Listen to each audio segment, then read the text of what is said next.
Sejam muito bem-vindos ao estudo de hoje do grupo de estudos espíritas Vida em Oração.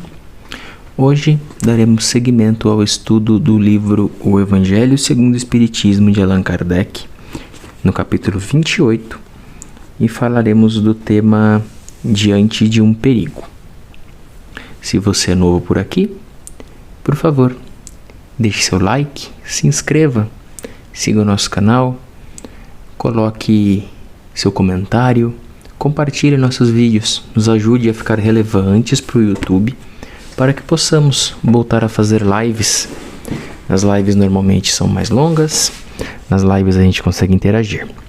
Por hora, como não temos um número mínimo de pessoas no nosso canal, não podemos abrir lives. Conto com o apoio de todos vocês. Para quem não me conhece ainda, eu sou Adriano, junto com a minha esposa Caroline. Nós fazemos estudos voltados à doutrina espírita, normalmente às terças e quintas, onde às terças estudamos um livro ligado à doutrina espírita, atualmente o livro Os Missionários da Luz, de André Luiz através do Chico Xavier, e às quintas um livro da base da doutrina espírita. Atualmente, o Evangelho segundo o Espiritismo, estamos no capítulo 28. Então, daremos assim início ao estudo dessa noite. Procuremos nos sentar confortavelmente, acalmando nossos pensamentos, tranquilizando nosso coração, elevando nossos pensamentos e nossas melhores energias até Deus, nosso Pai, na certeza de que esta noite estamos na companhia de Jesus, nosso Mestre, assim como dos nossos mentores e benfeitores, toda boa espiritualidade que prepara o ambiente, prepara a nossa mente, para que assim possamos bem aproveitar o estudo dessa noite. Agradecemos também a todos os irmãos, encarnados e desencarnados que comparecem, por tanto carinho, por tanto amor e por tanto cuidado que tem por nós. Obrigado, Pai, por tudo, por tanto e por cada um de nós. Que assim seja, graças a Deus. Bom, como eu já venho explicando, o capítulo 28, ele é um capítulo sobre coletânea de preces espíritas, onde o Kardec deixa claro que a verdadeira prece, a prece mais preciosa para Deus, é aquela que vem do coração.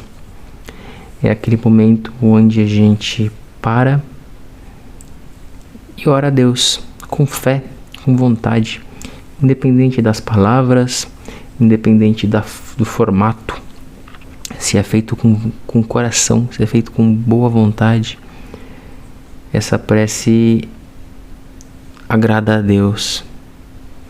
Ele fala que não precisamos saber palavras bonitas, muito menos orações decoradas, mas que ainda assim ele se deparava, e muitos nós nos deparamos hoje em dia também, com pessoas que dizem que não fazem uma prece em casa, não fazem uma oração quando acordam ou quando vão dormir, simplesmente porque não sabem o que falar, não têm ideia de como fazer. Então ele organizou nesse capítulo diversas preces para diversas situações. Não que devamos decorar essas preces, mas sim que devemos internalizá-las, que nos sirvam de inspiração para os momentos em que precisarmos. O começo do capítulo ali estuda a oração do Pai Nosso. Ele detalha ela frase a frase, e ele diz que é a oração mais simples e mais completa que existe. Não à toa, foi o próprio Jesus que nos deixou esta oração. Então, agora o tema dessa noite, dentro das preces que ele deixou de coletânea, a gente vai ler talvez dois temas. Agora de cara é diante de um perigo. Vamos lá. Através dos perigos que enfrentamos, Deus nos lembra a nossa fragilidade e a condição efêmera da nossa existência. Ele nos mostra que a nossa vida está nas suas mãos, ligada por um fio, que pode romper-se no momento exato em que menos o esperamos. Ninguém é privilegiado, pois grandes e pequenos estão todos submetidos às mesmas condições. Se examinarmos a natureza e as consequências do perigo, veremos que frequentemente essas consequências, caso se verificassem, teria sido a punição de uma falta ou de um dever não cumprido. Então ele fala que muitas vezes os perigos que a gente enfrenta vêm para nos lembrar da fragilidade, do quanto a nossa vida aqui encarnada ela é frágil, pois ela está realmente por um fio, ou por alguns fios, os fios que ligam o nosso perispírito e o nosso espírito ao corpo físico. E que, dentro da classificação ali que o Kardec se propôs, esses perigos podem ser a punição de uma falta ou de um dever não cumprido. Normalmente, quando nos colocamos em perigo, possivelmente é uma falta da nossa parte, seja uma falta de atenção, uma falta de prudência, uma falta de cuidado, né? Ou porque deixamos de fazer algo. Deixamos para trás algo que era importante, deixamos para trás um dever nosso e nos desviamos do nosso caminho. E muitas vezes esse perigo vem nos colocar no rumo, né? Quantas vezes as pessoas estão, vamos, sei lá, dar um exemplo, dirigindo e começam a fazer de forma imprudente, acelerando demais, cortando de um lado, cortando o carro do outro, passando em semáforo quase vermelho, às vezes em vermelho. Ela está vivenciando situações de perigo por conta de uma falta dela. E essa situação de perigo pode fazê-la desencarnar mais cedo. Isso pode ser considerado uma falta ou um dever não cumprido. Temos o dever de nos autopreservar. Quando escolhemos andar numa rodovia que tem limite de 100 km por hora, mas resolvemos fazer a viagem a 160, 170, estamos faltando com o nosso dever de autopreservação, estamos faltando com o dever do nosso cuidado com os outros irmãos que estão ali na mesma rodovia, né? Estamos agindo com uma falta de prudência, então está se pondo em perigo, né? Então estamos diante de um perigo. E ele tem uma prece para isso, que é assim: Deus Todo-Poderoso e vós, meu anjo guardião, socorrei-me. Se devo sucumbir, que se faça a vontade de Deus. Se for salvo, que eu possa reparar o mal praticado, do qual eu me arrependo. Que assim seja, graças a Deus. Então, essa questão do perigo, estando diante de um perigo, é que muitas vezes a gente se coloca nessa condição. E aí tem o próximo tópico que eu vou fazer também, que é o ao escapar de um perigo. Pelo perigo que passamos, Deus nos mostra que de um momento para outro podemos ser chamados a prestar contas do emprego que demos à nossa vida. Adverte-nos assim que devemos examinar-nos e emendar-nos. Então é assim, eu acabei de falar. O cara tá ali andando na rodovia a 170, 180, numa via que é para 100. E aí de repente entra um carro mais lento na frente dele, cruza um animal na pista, ele assusta, aí freia, puxa o carro para um lado, o carro samba para o outro, ele quase bate, sabe assim, quase sai da pista, rala o carro, não sei o que, volta, ele consegue assumir o controle do carro. Ele escapou de um perigo.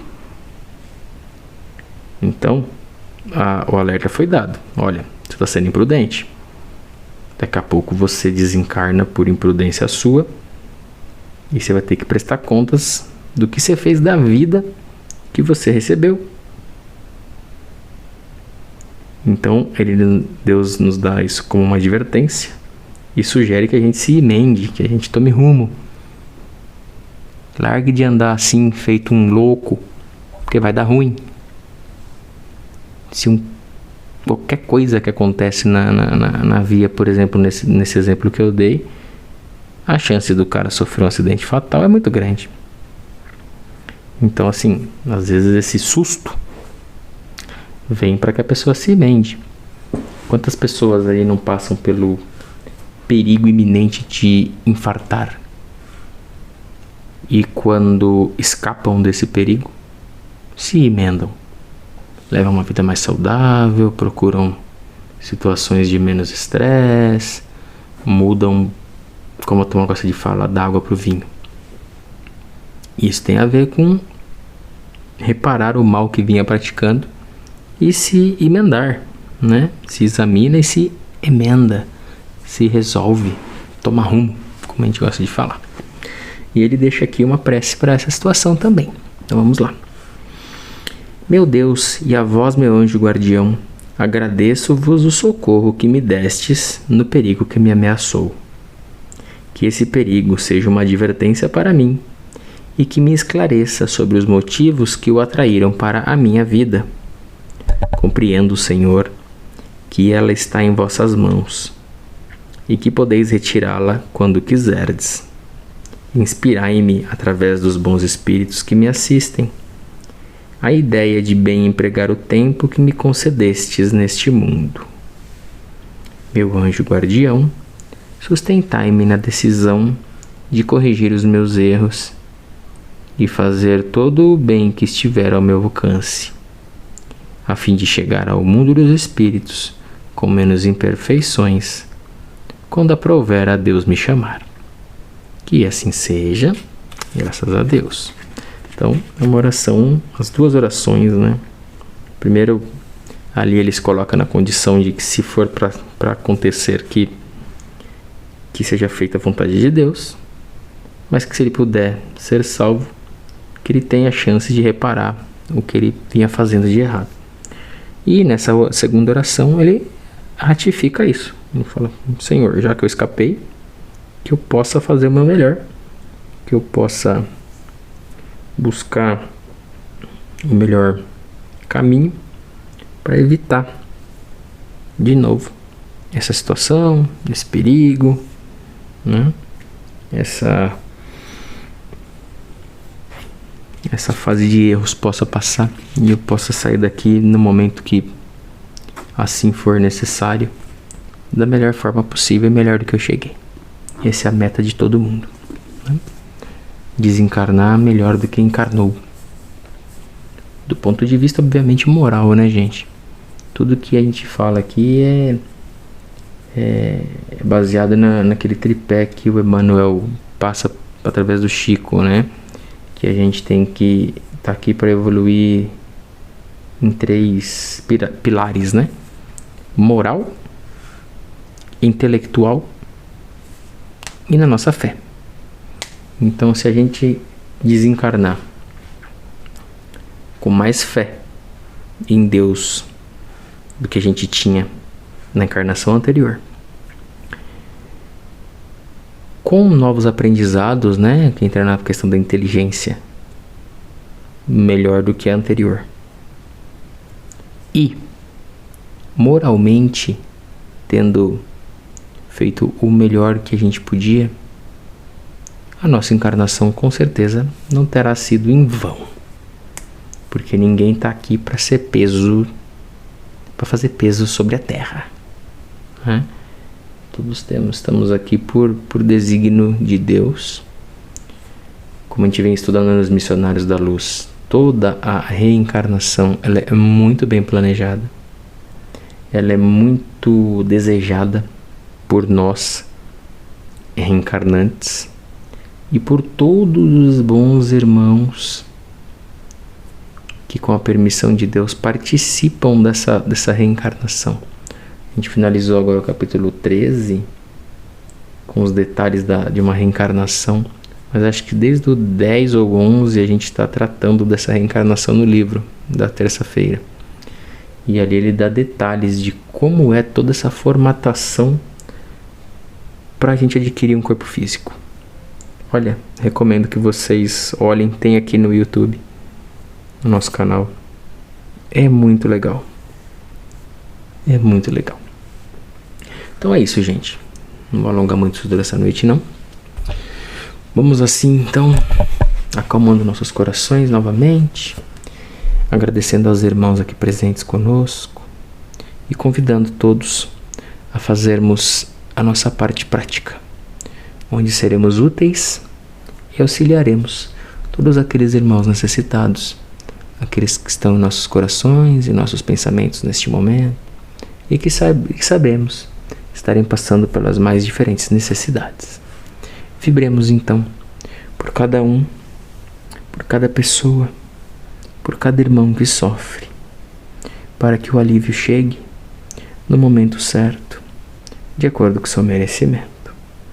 Vibremos ainda por todos os irmãos que se encontram em situação de rua, que se encontram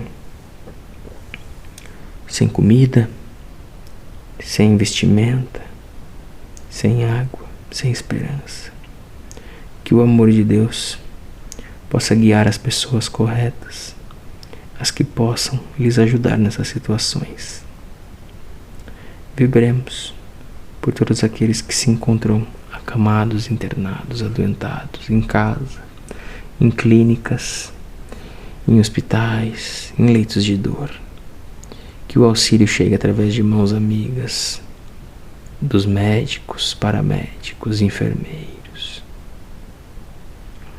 Vibremos ainda por todos os irmãos que estão encarcerados, por terem cometido erros graves muitas vezes perante a lei dos homens e a lei de Deus. Que eles possam, cercado de melhores irmãos, pensar sobre o que fizeram e principalmente sobre o que irão fazer quando retomarem sua liberdade.